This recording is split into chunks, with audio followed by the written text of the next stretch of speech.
నమస్కారం. తీర్థయాత్ర కార్యక్రమానికి స్వాగతం.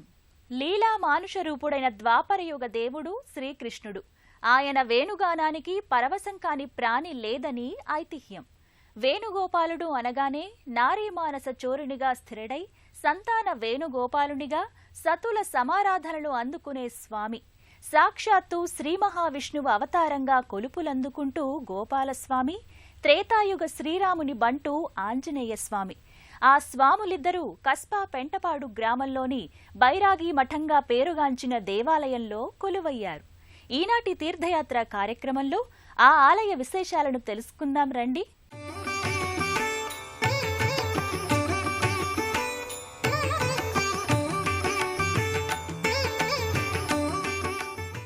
కస్బా పెంటపాడు గ్రామం పశ్చిమ గోదావరి జిల్లా తాడేపల్లిగూడెం సమీపాన ఉన్న ఈ ఊరిలో శ్రీ వేణుగోపాలస్వామి, శ్రీ ఆంజనేయ స్వాములు నెలకొని ఉన్న ఆలయాలున్నాయి. అనేక ఉపమందిరాలతో కళకళలాడే ఈ ఆలయ సముదాయం ప్రతి ఏటా జరిగే రథోత్సవం ఈ ఆలయ ప్రత్యేకతగా అందరూ చెబుతారు. ఈ ఆలయ పూర్తి సమాచారం, విశేషాలు, మహిమాన్వితాలను వీక్షిద్దాం. అలా ఆలయ ప్రవేశం చేద్దాం పదండి. శ్రీకృష్ణుడు ప్రకటించిన లీలా సంవిధానం ఆదర్శ ఆరాధ్య భావాల సమ్మేళనం. గోపశ్రీ పరివేష్టితుడై ఆనందమోహనునిగా స్వామి దర్శనమిస్తాడు. గర్భాలయంలో గోపాల చూడామణి చూడచక్కటి రూపంతో నేత్రపర్వంగా దర్శనమిస్తాడు. వేదాల నుంచి విస్తరించిన కర్మ, యోగ, ఉపాసన తత్వమార్గాల్ని కృష్ణుడు సమన్వయపరిచి తన మూర్తిమత్వంతో ఎన్నో విశేషాలను వెల్లడించాడు. అలాంటి శ్రీకృష్ణుడు పరమపావనకరమైన జగన్మంగళమూర్తిగా, వ్యత్యస్త పాదార విందునిగా, అద్భుత అలంకార విశేషాలతో గర్భాలయంలో దర్శనమిస్తాడు. సకల విష్ణు అవతార సమన్వయ రూపం శ్రీకృష్ణావతారం. దీపకాంతుల వెలుగు జిలుగులతో, పంచలోహ కవచయుక్తంగా, పుష్పాలంకార సొబగులతో, వ్యత్యస్త పాదార వింద గోవింద మాధవునిగా వేణుగోపాల కృష్ణస్వామి జగన్మోహనకర సౌందర్యంతో, జగదేక సమ్మోహనత్వంతో భాసిల్లుతాడు. పక్కనే పూరి జగన్నాథ స్వరూపాలైన జగన్నాథ, సుభద్ర, బలభద్రుల ముఖబింబ ప్రతిమలుంటాయి. ఈ గర్భాలయ మూల విరాట్టులకెదురుగా వైనతేయుడైన గరుడాళ్వార్లు ముకుళిత హస్తాలతో ఉంటాడు. కరకమలాలతో మురళీనాథ విన్యాసాన్ని పలికిస్తూ వేణుగోపాలస్వామి వైభవ ప్రాభవయుక్తంగా ప్రకటితమవుతున్నాడు. రామకార్య సాఫల్య కారణజన్ముడు హనుమంతుడు. వానరుడైన లంకపై దండెత్తి రాక్షసమూకను 3 చెరువులా తాగించి నిప్పంటించిన తన వాలంతోనే లంకా దహనం చేసిన వీరాంజనేయుడు. రామకార్యాన్ని విజయవంతంగా నెరవేర్చి జెండాపై కపిరాజు అయ్యాడు. లంకలో సీతజాడ తెలుసుకుని ఆ తీయని కబురు రామునికి చేరవేసి రాముని దుఃఖాన్ని ఉపశమింపచేశాడు. అటువంటి రామభక్త ఆంజనేయస్వామి ఈ గోపాలస్వామి ఆలయానికి క్షేత్రపాలకునిగా విరాజిల్లుతున్నాడు. అరణ్యవాస సమయాన శ్రీరామునికి పరిచయమైన రామాయణ మణిమాల రత్నం ఆంజనేయుడు. రావణాసురుని వల్ల అపహరణకు గురైన సీత జాడ తెలిపి రామ మనోభిరామాన్ని సంతోషపరిచినవాడు ఆంజనేయుడు. గోపాలస్వామితో పాటు ఈ ఆలయ ప్రాంగణ క్షేత్ర పాలకునిగా కొలువై ఉన్నాడు. ఆ స్వామిని దర్శిద్దాం, అర్చిద్దాం. అచంచల రామభక్తుడెవరు అంటే ఆంజనేయుని తరువాతే ఎవరైనా అంటారందరూ. ఆ రామభక్తాగ్రేసరుడు నాకు నా రాముని కంటే రామనామమే గొప్ప అంటాడు. అంతటి దేవునికి భక్తుడు, భక్తులకు దేవుడు అయిన ఆంజనేయుడు వాయుదేవుని వల్ల అంజనీ గర్భ జనితుడయ్యాడు. అందుకే ఆయన్ను అంజనీసుతుడు అని, వాయునందనుడు అని కూడా పిలుస్తారు. క్షేత్రపాలకునిగా కస్బా పెంటపాడులోని బైరాగి మఠ గోపాలస్వామి దేవస్థాన ఉపమందిర గర్భాలయంలో ఆంజనేయస్వామి కొలువై ఉన్నాడు. భక్తులు తమ వెంట తీసుకువచ్చిన పూజా సామగ్రిని పూజారులకు ఇచ్చి తమ గోత్రనామాలతో సంకల్పం చెప్పించుకుని ఆంజనేయార్చన చేయించుకుంటారు. తరువాత భక్తులు హారతి నీరాజనాన్ని తీసుకుని తీర్థప్రసాదాలు స్వీకరిస్తారు. గోపాలకుడు, భూపాలకుడైన శ్రీకృష్ణ పరమాత్మ రామావతార విష్ణువుకి నిష్కలంక సేవకుడైన ఆంజనేయుడు కొలువు తీరిన ఈ దేవస్థానంలోకి ఆహ్వానిస్తూ ఓ భవ్య మహారాజు గోపురం నిర్మితమై ఉంది. మహారాజు గోపుర ద్వారం నుంచి ఎదురుగా ఎంతో రాజసంగా ప్రధానాలయ విమాన శిఖరం సుదర్శన చక్రయుక్తంగా కానవస్తుంది. ఈ ప్రాకారంపై వ్యత్యస్త పాదార విందుడైన గోపాలస్వామి శిల్పయుక్తంగా దర్శనమిస్తాడు. ఎంతో సువిశాలమైన ఆలయ ఆవరణలో ఎన్నో విశేషాలున్నాయి. వాటిలో ముఖ్యమైనది దాదాపు 60 అడుగుల ఎత్తున బహువర్ణరంజితంగా ఉన్న అభయాంజనేయుని భారీ విగ్రహం.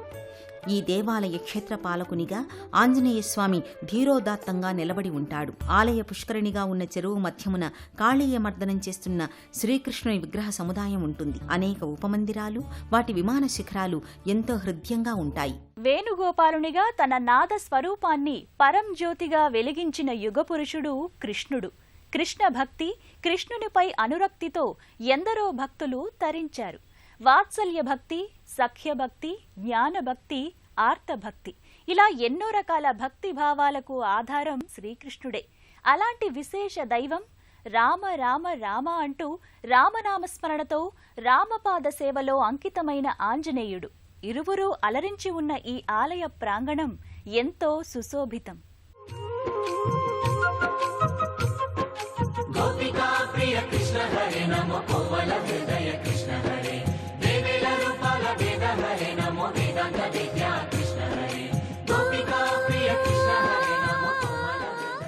ఈ ఆలయ ఆవరణలో మరో పెద్ద ఉపాలయం సుబ్రహ్మణ్య స్వామి మందిరం. అసుర సంహారి అయిన దేవసేనాధిపతి అయిన వల్లీ దేవసేనల ఇరు సతులపతి సుబ్రహ్మణ్య స్వామి, వేలాయుధపాణి, 6 ముఖాల స్వామి కుమారస్వామి, శివుని 3వ నేత్రం వల్ల జన్మించిన శివపుత్రుడు, గజాననుడైన వినాయకుని తమ్ముడు. ఆ దండాయుధపాణి కొలువైన ఈ ప్రధాన ఉపమందిరం ముందు భాగాన త్రిశూల సహిత ధ్వజస్తంభం, విశాలమైన ముఖమంటపం ఉంటాయి. అక్కడ అనేక యజ్ఞ, హోమ, జాతక దోష పరిహార క్రతువులు సాగుతుంటాయి. ఈ ఉపమందిర గర్భగృహంలో తళతళలాడే పంచలోహ మకర తోరణంలో త్రిశూలధారి, తారకాసుర సంహారానికై కారణజన్ముడైన శ్రీ సుబ్రహ్మణ్యేశ్వర స్వామి స్థానక భంగిమలో ఓ పెద్ద విగ్రహం ఉంటుంది. ఆ విగ్రహానికి ముందు భాగాన తన ఇరువురు దేవేరులైన వల్లీ దేవసేనలతో కూడిన పంచలోహ విగ్రహాలుంటాయి. వాటి కింది భాగాన నల్లని శిలా విగ్రహాలుగా కూడా వల్లీ దేవసేన సమేత సుబ్రహ్మణ్య స్వామి కొలువై ఉంటారు. కింద భాగాన శివ పరమాత్మ తెల్లని లింగరూపధారుడై కానవస్తాడు. ముందు భాగాన ఓ పళ్లరం వంటి దానిలో తులసీ దళాల మాలను అలంకరించుకున్న గోపాలస్వామి చిరు ప్రతిమ ఉంటుంది. ఈ ఉపమందిర అంతరాలయంలోనే సుబ్రహ్మణ్యుని అన్నగారైన విఘ్నేశ్వరుడు కూడా నల్లని శిలారూపుడై కుంచిత పాదంతో ఆసీన భంగిమలో ఉంటాడు. ఎదురుగా కుమారస్వామి వాహనమైన మయూరం నల్లరాతి విగ్రహంగా ఉంటుంది. మరోచోట కలియుగ పరమాత్ముడు, మానవరూప మాధవుడైన సాయిబాబా ఉపాలయం ఉంటుంది. కృష్ణుడు పరిపూర్ణ దివ్యజ్ఞాన స్వరూపుడు. భక్తులు తమ సకల రుగ్మతల్ని నివారించుకోవడానికి, కలి కల్మషాల్ని నివారించుకోవడానికి శ్రీకృష్ణ భక్తే శరణ్యమని మునీశ్వరులు ప్రవచించారు.